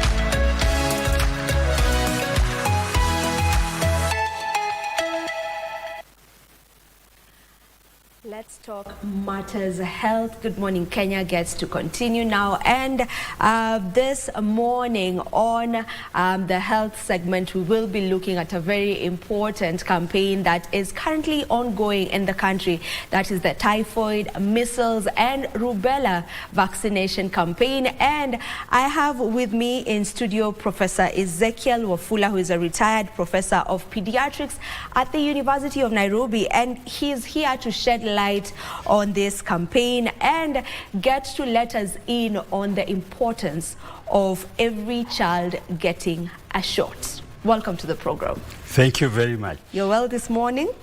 Yes, I'm very well. Okay, let's get into it, Prof. Yes. Why this campaign? Why now? A very important question. Many reasons why the diseases we are trying to prevent do a lot of damage. Measles kills many children. There's no treatment for it. Yeah. The only way you can avoid this is giving vaccination against measles. And the vaccination, when given, is effective. Rubella also is a terrible disease because when it affects people, the people who are older, this disease doesn't look really bad. But then if a mother is pregnant and she's infected and was not protected, then the baby she's carrying, if the baby is infected while early in development, develops terrible abnormalities affecting the brain, the heart, and others. We call it congenital rubella syndrome, very high level, and there's nothing you can do about it. Then typhoid, which is a bacteria infection. The other two are viruses. Bacteria infection is a disease that kills, that affects every part of the body, the brain, the intestine, the heart, virtually everywhere. And this disease has the capacity to deceive the body so the body cannot fight it. And also it resists the antibiotics. Antibiotics you give, over time, it resists them. So typhoid is a terrible disease as well and affects people. So, and we have now an effective vaccine that can be given. That's why we are giving them. And the also reason about the other two is that although we have been giving them in the past, but we haven't covered the level we want. There's something we call herd immunity. If most of the people have been given vaccination and protected, then a disease coming into the community does not spread. But where we are a bit lower than we expect. So we want to do this so that we can increase the protection within the community to protect the people. Thank you. All right, so that is the main reason why that campaign is being run at the moment. At the moment. Maybe if we can just, you've gotten into the different diseases, that is typhoid, measles, and rubella. If you can get more deeper into these diseases, you know, beginning with typhoid, maybe how is it transmitted and what are some of the symptoms? Yes. The typhoid is usually transmitted from, if you call it fecal oral route. People pass into the stool, it passes through the stool, and then because when you pass, people go to the toilet, they don't wash their hands clearly, they can, as you interact with people, then they can pass over and the people can eat it. Also sewage, which is coming from the stool of the people, if it contaminates drinking water, then people will get it. So when we drink contaminated water, or we are in touch with the people who have had typhoid, who call them carriers, and we interact with them, then we can get typhoid. So it's person to person through what you call oral, fecal oral route from the stool, and we drink it as it were, we take it. Okay. That's the transmission. In terms of symptoms, it begins like just a normal illness of fever, not feeling well. Then sometimes they may have a bit of pain, may have a bit of diarrhea. But eventually, they have more, as the disease progresses, then they have more features where there's a lot of pain, in the abdomen, which they may even have constipation, and sometimes they may have vomiting. They may have symptoms affecting the brain as well. So it affects every part of the body. The bit about typhoid is that it deceives the body instead of being protective against it, it deceives the body and gets deeper into the tissues. And then it spreads over to the protected area, so the defense cells actually carry the typhoid all over the place. And they go into the bone marrow, goes everywhere into the brain, and that's where the problem is. And at that time, people, when they become very sick, they can even be unconscious, and sometimes they can have what we say, the intestine can be affected so much that they perforate. And they have a perforation of the intestine, and they can be in shock. So it's a very severe disease when it progresses. Definitely a dangerous one. So for measles and rubella? Measles normally comes as a rash. Comes as a rash, comes initially as a cold. And then when you have a cold, and after some time, a bit of fever, then a rash appears around the ears and then spreads down the face, down the body. And normally the mouth tends to be red and the eyes also red. So they have little spots in the mouth we call Koplik spots. After a little time, then it affects now, the virus goes to the rest of the body and people begin coughing. It affects the lungs, it affects the brains. People can also have features that suggest the brain is involved. The problem about measles is that it has several ways of doing it. It affects the skin, the lungs, but it can also affect the brain where you have encephalitis, and they can be severe. But another bad part of it is that after some time, for some people, it affects the brain in a manner where the brain degenerates. And then there's no cure, and eventually they die. So in a few people, the virus is like abnormal. That's how measles does. So measles is a severe disease. Normally children come with fever, coughing, a rash, and normally they are vomiting and having diarrhea, and they become very unwell. It also depresses the body's immunity, so that people who may be have had like exposure to TB, the TB may flare up at that time because the immunity is down, and the children also can become malnourished because it also breaks down the tissues. So measles is a severe disease. It definitely is very severe. And for rubella, before now we get into who exactly is being targeted on this campaign and everything surrounding that. Rubella comes as a mild disease. May have a little rash, not much, because of the face and the rashes down. And it may almost similar to the measles? Similar to measles, but much milder. And sometimes you may find glands swelling around the neck, but not very much. It can also affect the brain, but most usually it comes as a mild disease for people. For rubella, the big problem actually is the pregnant mother who has not been protected. Because when the mother is affected and then it goes to the baby, that's where the danger is. In fact, because of the danger involved, oftentimes the previous arrangement has been, we wonder whether that baby should be carried to term, because the abnormalities are usually severe. Okay, so who exactly is targeted on this campaign?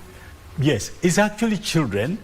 Measles and rubella, normally, the normal schedule is at 9 months, is a 2-dose schedule at 9 months and 18, and also at 18 months. Typhoid is also from 9 months, but because there are people who are susceptible and they need this vaccination, we target for rubella and measles all the children under 5 years, but for typhoid, every child under 15 years. So that's the target, because the group that typhoid affects and we are concerned with is bigger, is larger, is older, and that's why we have a bigger space for them. Now, for measles and rubella, I mean, they've been part of Kenya's routine, immunization routine for years. So I'm trying to imagine a mother or a guardian who has a child who had already been vaccinated. Does it mean that they are still eligible to be vaccinated again, or if the child already got a shot of the measles and rubella, then they don't need to get it again? It's a very good question. The reason is that when they are given a vaccine for measles, and they had already been given measles before, it isn't a waste for 2 reasons. One reason is that some children who get measles, it may be at that time they got measles when the antibodies from their mother was still circulating in them. So the measles did not take. So although they were given, they may not have been protected. And the other reason is that among the population, we don't know who has and who has not gotten. So because it's difficult to differentiate between the two, giving everybody covers everybody. And so that you have a more sure way of covering everybody than if you try to select, because it's difficult. People can say we got when they did it. And then that's why if we have not kept up vaccination as we do for measles, 15% of the people who get the measles, the vaccine does not take. So over the years, this 15% increases. So the 3rd year is a big group. So that's why oftentimes every 3rd year we have to do a campaign to catch up these 15% who have increased, who are susceptible. And the only way you can do that is to vaccinate everybody. So there's no harm in getting the shot No, there's no harm. There's every benefit, but no harm. Even, from what you just said, sometimes one may say that, okay, my child already got it, but they didn't get it. So do you feel there's some negative connotation around vaccines? Or maybe what are some misconceptions around this particular vaccines that you would love to debunk? Most of the vaccine have oftentimes information around it whose origin oftentimes is not clear. Sometimes by people who may not know, but sometimes by people who deliberately provide false information. There are groups who do not like vaccination for whatever reason. I don't think it's our point to deal with them, but there are people who go against vaccination. But the other side of it is that vaccinations have prevented death from many children. Measles is one of them, and rubella, for what I've said. And now typhoid is a major one because we have an effective vaccination. So the reason most of the misinformation they give that about immune reaction or danger to the children, these vaccinations have been tested very effectively and have been found safe. Oftentimes say there are side effects. I belong to a committee that examines reports and reviews patients who are supposed to have reacted to vaccinations. And when we do find, we carry out thorough investigation to know whether we can blame the vaccine for the problem people are seeing. And usually we find they are not. So in a sense, if there really is an issue which we don't want to demonize upfront, there is a mechanism to verify whether that is true or not. But from what is on the ground, from scientific information, the vaccines are safe. Okay. So most of the information given, however dramatic or however convincing it may be, they are actually not reliable. All right. The truth is the vaccines that are being given are safe. Okay. They prevent death, they prevent mobility, they prevent a lot of distress. If our children are not given the vaccine, that will go through. Okay. And on that note, allow us to take a short break. Don't you go too far. We'll be back to continue with this conversation so that we also get to know, are they getting the vaccinations simultaneously? Don't go too far.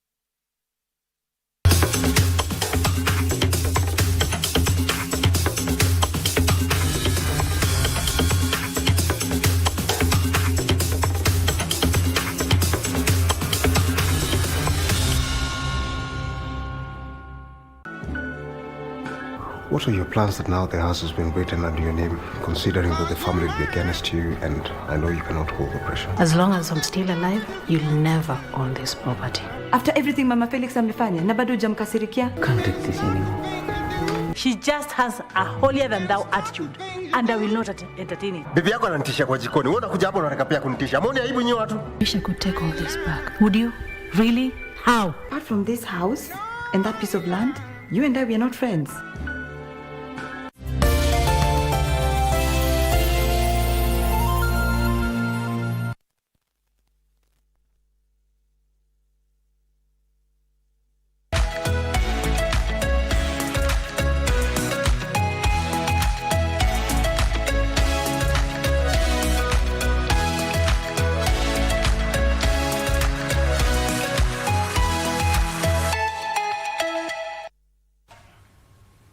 Thank you for staying with us. In case you're just joining us, we are talking about the typhoid, measles and rubella vaccination campaign that is currently ongoing across the country. Before we took the break, Prof, you were just talking about just how safe the vaccine is, and you are assuring us that the vaccines are actually very, very safe. Maybe a question that may also come up is on the vaccine safety being monitored. Yes, the vaccine may be safe, but how are we monitoring the safety of these vaccines to the point where even the ones who are administering these vaccines? That's good. In fact, there's a very elaborate system of monitoring the vaccine. There's a program we say advanced events following vaccinations. And the program is that anything that is adverse or not good happening to a person who has had vaccination, of any vaccination, it's taken as maybe the vaccine is responsible. And it can be as strange as somebody has been vaccinated and there's a road traffic accident. And so we say that accident, let's see whether it's related. So virtually anything that happens to a person is considered a potential related to the vaccine. And what happens throughout the country, we have a system where every such adverse event occurring to somebody who has had vaccination is reported, is documented, and the information is relayed to the central area, to the Ministry of Health. And the Ministry of Health normally has a system where the people who relay are documenting exactly what is the problem, what vaccine was it, and what are the features. And the report is sent over to the National Vaccines Advisory Committee for Safety Vaccination, where we review we review all these reports. And the review is looking at all the evidence presented. Sometimes we have to go back and re-examine. When when the report comes, we send a team back to the center to now look at what actually happened, to take the full story, examine the people, and make their recommendation, review everything. If there are things to be examined, to take them away, and then they bring them to the central area where National Vaccine and VSAC is, National Vaccine Safety Advisory Committee. And we review it regularly. We review all this. We go through every detail, every child, looking at all scientific information available with relate to that vaccine. And that's how we monitor. So if there's anything that the vaccine is responsible for, then we are flagging. Should we find that a vaccine is actually causing problems, then we are able to advise the ministry to hold that particular vaccine, to stop it, because then it is doing harm to the people. So answering your question, yes, there's a system of monitoring which is ongoing all the time, which is linked up from the very periphery to the central, the Ministry of Health. And there is a committee that reviews all this on an ongoing basis. Okay. Yeah. All right. So where are these vaccinations being given? They are normally given in all health facilities, private and public. The vaccines normally have to be kept in cooled environment, in refrigerators, or they are carried in cold boxes. If they are moving from the center. In the center, they are refrigerators. And they have to be kept in that cold environment because many of the vaccines need to be in that cold environment to remain effective and viable. So we call it cold chain. So from the manufacturer up to the time it's given to the patient, the vaccine needs to be maintained at a cold temperature, the cold chain. Yeah. We monitor that. And then normally they are given by a qualified personnel, and this one, because they are injectable, the vaccines are given by syringes, which we say only once. It's only given once. It's only 1 needle per vaccine, but per injection for whatever. And when it's given, it cannot be used again. That's prevent contamination and the infection of the people receiving. So that's also taken care. And so the people themselves, before they give the vaccine, they are prepared, the area is prepared, cleaned of contamination before the vaccine is given. And all care is taken. Okay, we hear you on that. Now, are the vaccines given simultaneously? Yes. All at once? Oh, yes. Okay. They are given because it has been found that when you give the vaccines, for example, measles and rubella are combined. So that's one vaccine. One vaccine. Yeah. And the typhoid is one. The others where you have even 5 or 6 vaccines combined. And we have been able to find that when you have combined vaccines like those, they don't interfere with each other, they don't bring harm, but they bring the benefit of more vaccines being given in one injection. And therefore you save on time and cost and convenience. Okay. Yeah. Is there an estimated target on the number of children that should be vaccinated before the end of the campaign? Yes. There is a number because we have a number of children who are below the age group we are looking at. Yeah. I don't remember the exact number, but the people who are campaigning are aware. But we have a population who, like the people under 5 years, that's what we are looking at throughout the country. We're looking at the population who are under 5 years, those are the target. Yeah. Under 15 years, those are the targets. So the idea is to vaccinate all of them. That's the target by the time we finish with the campaign. Yeah, and the vaccines are obviously free of charge. Yes, the vaccines are free of charge. Yeah. Yes. Okay. You had mentioned earlier that we kind of have, the reason why we're having this campaign is because it was needed. So is it that we have an immunity gap? Yes, the immunity gap comes because the people who have been given vaccination and are protected, those ones would not suffer harm. But the people who do not have the vaccinations, who are susceptible, those are the ones where they have the immunity gap. So the more of those you have in the population, the greater the immunity gap, which means that should a disease that we are protecting come into the population, it will be able to spread and cause what we call an epidemic. That's the immunity gap. And we normally say that for us to be sure that we have closed the immunity gap, then 95% of the target population need to be already vaccinated. And oftentimes we are around 80% or lower. So to be able to close the immunity gap, we call it herd immunity, we need to have covered at least 95%. What is hindering us from covering that immunity gap? Yes, it's a very good one. Part of the reason is that people don't volunteer to bring their children for vaccination because they have to be willing. And then we call it missed out. They are missed out. And then the other bit is when we have the people. One of the challenges we're having now is that some parents don't want to be given in the mass campaigns, but they would rather go to their private doctor, especially those who can afford. Yeah, I think I've seen those conversations already. Yes, and the problem is that whether in a high-end facility or local facility, the vaccine being given is exactly the same. It's the same vaccine from the same source, although the giver may be different, but the skills are just the same.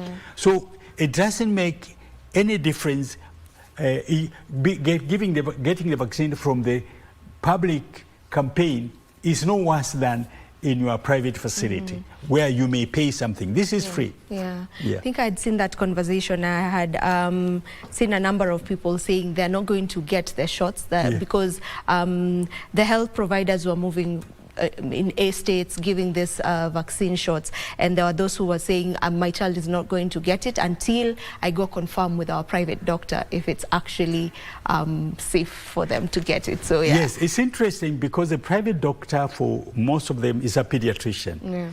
And I have taught pediatrics in the University of Nairobi for 40 years. And many of the pediatricians, some of them have been able to teach them. And what we teach them is that they should be advocates for the children, not advocates for ideas. Advocates for the children, so that the well-being of the children should be their prime interest. And if they do well, they would actually urge the mothers to get it at home. Not everybody does what we tell them to do. So some of them may want to get their clients to themselves for whatever reason. But the truth is, to be an advocate for children, if you're a pediatrician, is let the child's benefit be the priority. And the priority is this campaign. Because it gives the same thing at an accessible place for free of charge and covers more children. If the mother says, I'll go to my facility later, trouble, she may not go. And if she doesn't go, that's one child who has missed out and becomes one of those who are susceptible for a disease that could have severe consequences. All right, and they contribute to the immunity gap that we're talking about. You're right. All right, so the typhoid vaccine, as you've mentioned before, it's a very new vaccine.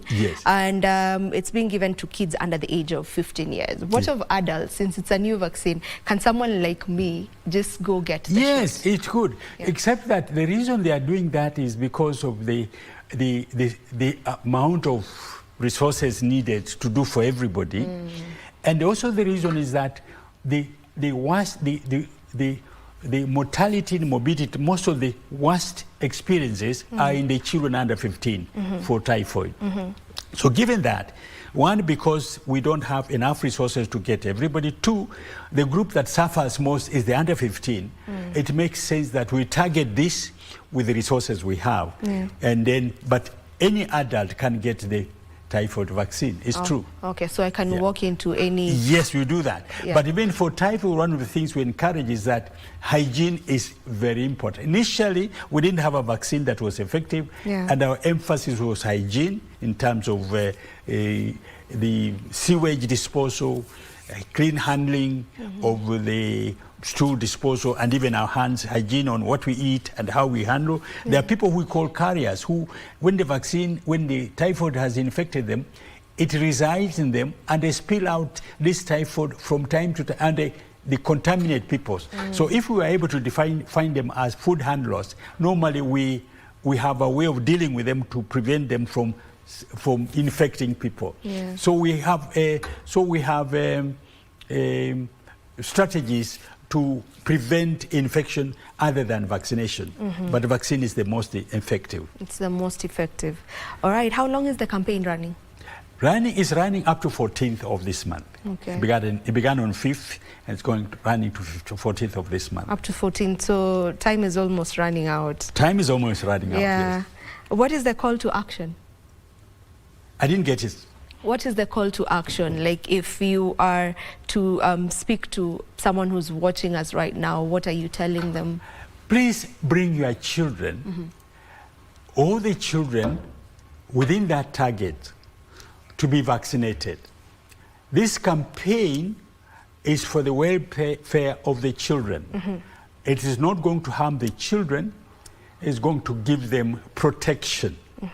And the Ministry of Health has looked at all that is to do with these vaccinations, and we know they are safe and they are good for your vaccinations. So my encouragement, please don't keep the children away, bring them for vaccination. Yeah. What happens after the campaign? What the campaign is now, we would now go to the normal routine vaccination, which normally would be for the measles and rubella, would be children when they get to 9 months, they are actually vaccinated, and also 18 months. But now the typhoid will be at 9 months. So the routine vaccination falls into the schedules. But the campaign is different because everybody is targeted to be able to cover up those who had not been vaccinated. But during routine vaccination, the age at which vaccination is carried is the ones we target. And children at those ages are the ones who are encouraged to go for vaccination. Yeah. Are there systems maybe that are in place in tracking the missed individuals? Yes. What happens when people go to vaccination in the health facilities, they're recorded. And they are given assignment to return on a given date for vaccination. So when they don't come, it's found that they have not come. They have defaulted. And there are systems for getting in touch with them. We have health promoters out in the village now who can actually contact the people up to their home to remind them of the vaccination. The health promoters is a great idea in our country this moment. We used to have a gap. How do you reach the people in the village, in their homes? And we used to have what we are calling primary health workers. It never worked very well. But health promoters has given the answer to that. And right now they can reach virtually everybody and follow up. And then be able to encourage them to come for the vaccination. So it's very possible to get to track the ones that missed the vaccine. We have challenges, although where we have nomadic tribes who move from place to place. Even for those, we have mobile arrangements to be able to track them and be able to help them. Yes. All right, so we've mentioned misinformation as one of the main challenges that may be facing such campaigns, not just this one, but several other medical campaigns that may take place. Just how, or what rather, is the best way to tackle this misinformation, to end the misinformation? It's good. The way we look at it is that the people, the public, because those are the consumers, our goal is to give them the right information. Tell them what the truth about the vaccine, that is safe. And also to address the contrary information that brings doubt or fear, to answer them. And even to target the people who may be given the misinformation. And our approach to those giving misinformation is not to attack them, is not to vilify them, but to let them know the truth, because the truth is what is really would be helpful, and that whatever they are holding is not true, and therefore is impeding, is obstructing the well-being of the children. And the rest of it we leave to the people to work out, because it is not really a force. Is a convincing that people would know that this is really for their well-being. And the people who are misinforming in a democratic country people can pass information freely, and some of it can be false. So the only way you react against it is to counter it by what is the correct information. And hopefully people can see the difference. And because you can provide evidence that what they are saying is not true. And the people now have to judge. Yes. And especially in the era we live in right now, which is the era of social media, anyone can come up with whatever, you know, misinformation or whatever information they have that may not be correct, and put it out there. All it needs is for them to just a click on the phone, and the information is out there, and it could be wrong information, and it gets to spread, and it spreads, fortunately, you know, all though, over. We take the social media very seriously, and so the Ministry of Health has also activity. They're active in the social media, so they also tackle the information at the social media level. Whatever it is, they tackle them. They have also messages in this area to target. So it's not only misinformers who are there, but the Ministry of Health and others are also there with the truth, so that we can also counter the lie with what is true. And we hope this one will help out for people to see that the truth is actually more like it than the misinformation. What responsibility do we all have? The responsibility is actually is an interesting question, because I think there's something they call truth. Many of us are suspicious of truth. Truth is what is the actual thing. The responsibility for us is actually to convey what is true. It's good to be able to inquire, but there are so many people with information out there. I think the best thing is to verify. Verify from the doctors, because those are from their training. They have been trained to not only treat the diseases but give vaccination. At least when we are sick, we go to them. So there's a kind of a trust. Go to the same people and ask them, and usually they'll be able to verify. A lot of the people out there, unfortunately, the issue of health has become everybody's responsibility. Everybody's an expert about health matters, and they tackle it with gusto. And the health workers oftentimes pushed on the periphery. They don't normally fight back the same way. But the truth is not maybe the loud and powerful out on the social media. The truth is where those who have it belong. And that's that. Let's verify with them, and we can stand our ground. So there's so much misinformation, and which is out there, which I may not want to delve into. But I think for us, our responsibility is verify, analyze. Because many of them, if you look at what is given as the truth, it clearly shows the counter information cannot be true. And as we almost come to a conclusion, there's also a conversation that I was following online on people talking about, you know, crooks could take advantage of the campaign that is going on right now. So is there a way for someone to get to verify that whoever is coming to their home to give these vaccines are actual people who are verified or who are certified to give the vaccines? This one, fortunately, is based in the health facilities. This campaign is not going to the homes. But suppose it was going to the homes. Then if it goes to the homes, to address this one, people normally wear identifiers. They wear identifiers where they show that it's actually means of health vaccination campaign. And then they all are also accompanied by social mobilizers. The social mobilizers normally are health promoters from the same community, who the people know.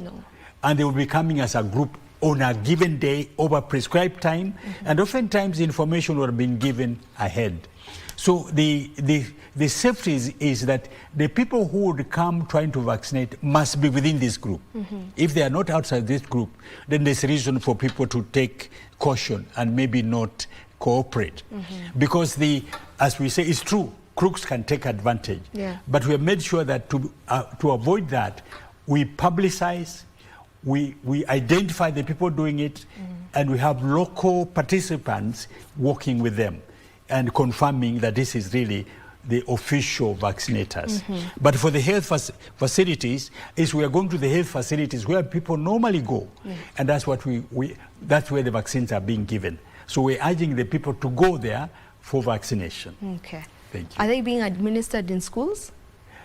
I'm not sure now, but it's health facilities. Okay. Schools will be one way of doing it. Yeah. We have done that for HPV, the one for cervical cancer, because usually we find the young ladies at schools. Yeah. But this one we are doing it mainly in the health facilities. Okay. Yeah. All right. There's a question here. Yeah. Someone is asking, are there any effects or infection during pregnancy for any of the 3 diseases? No. For measles, for example, for measles, it's safe for people who are pregnant to receive it. It's an active, it's a live virus, but doesn't affect pregnancy.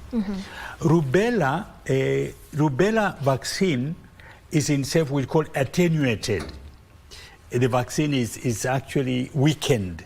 It cannot do the thing that the rubella virus does it. So it can still be given, but now since we are giving it to the children, our comfort is that none of them is likely to be pregnant. So we are hoping that by the time to get that area, they are safe. Yeah. So that's why we're not targeting the older ladies who may be pregnant, because even the vaccine may have some concern, not much, but we want to avoid that as well. All right. So and then the typhoid doesn't have an issue. Okay. Yes. All right. Your final remarks on this conversation.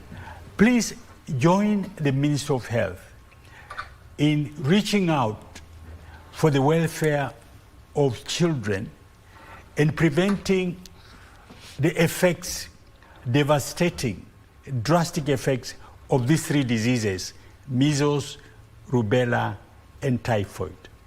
The vaccine being given are effective. They are free. They are safe.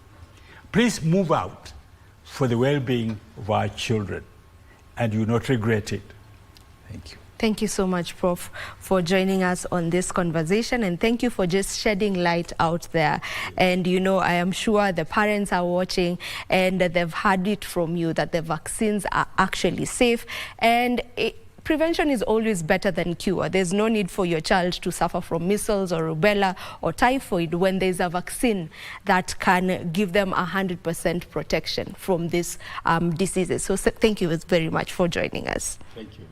Okay, this is where we end this particular conversation. Thank you so very much for staying with us. And maybe just to give you traffic and road updates, as at now, most roads leading to the CBD and other areas are free from any roadblocks or barricades. So the traffic is generally flowing with ease at the moment right now across the different roads in Nairobi, that is the capital. And there are also no notable incidences reported across Nairobi this morning. Businesses are back to normalcy, and we hope that this remains the same for the rest of the day and the days to come. This is where we end Good Morning Kenya for today. Thank you so much for staying with us. My name is Vivian Ndegwa, and up next will be a special sitting on the impeachment that is ongoing right now. So we will be headed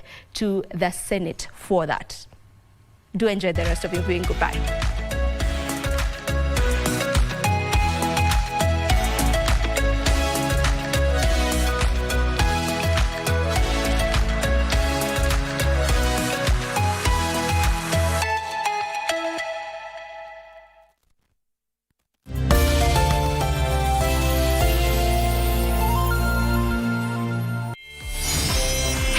Fabulous ladies, welcome to the talk show that's all about sisterhood, empowerment, and unfiltered conversation. We will be focusing on women. We believe in women. We are really changing. We are creating a safe space for women to connect, thrive, and share. just because you're a woman on a bike, you're labeled in a certain way. It's not just a talk show, it's a movement. When they're standing, we need to stand out. From heartwarming tales to hilarious adventures. They could ask me, Catherine, why are you learning? We are turning the spotlight on women who are breaking barriers in the individual fields. You have to have a vision. You are the leaders of Kenya today. Keeping it honest and relatable. Mental health is real. Yes. Where there is no communication, there is no relationship. Join the sisterhood on KBC TV for Dada's show.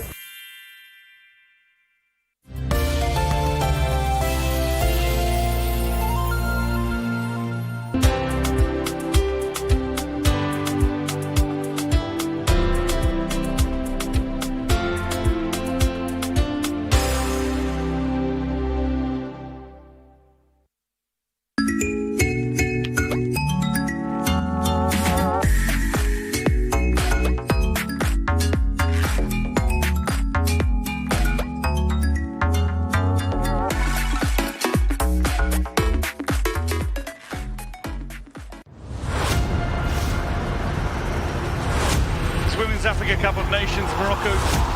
Feel the pulse of a continent where Africa's fiercest women warriors clash for glory in the Women's Africa Cup of Nations 2024. Africa's top teams, one crown.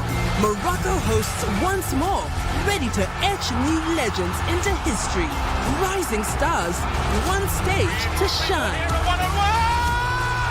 And it is the Copper Queen. They have been waiting for this moment. Here's a chance for a second. South African lead by 2 goals to 0 in this final, and he'll never higher. This is more than football. It's African excellence. It's women's power. Don't miss WAFCON 2024. Live from Morocco.